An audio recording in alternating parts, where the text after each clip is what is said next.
This is the People's Take, and I'm Deanne Brink. The clock struck 12:01, funding ran out, and the U.S. government shut down. Congress couldn't reach a deal on federal spending, and once again, Americans are caught in the crossfire. Now, the fight centers on health care.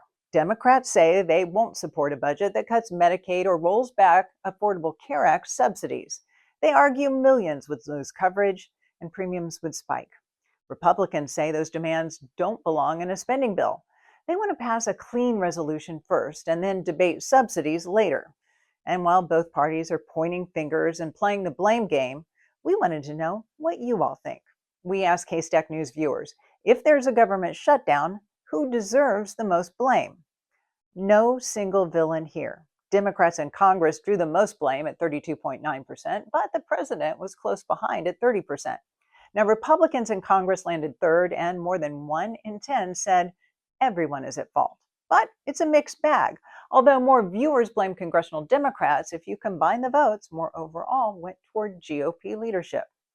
Now, a closer look at Democratic and Republican-leaning counties shows the pattern holds. Republican counties blame congressional Democrats slightly more at 36% compared to 32% in Democratic-leaning counties. Both blame President Trump at roughly 30%, and Democratic counties blame Republicans in Congress slightly more at 24% compared to 20% in Republican-leaning counties. And about 1 in 7, a notable minority in both camps, says everyone shares the blame.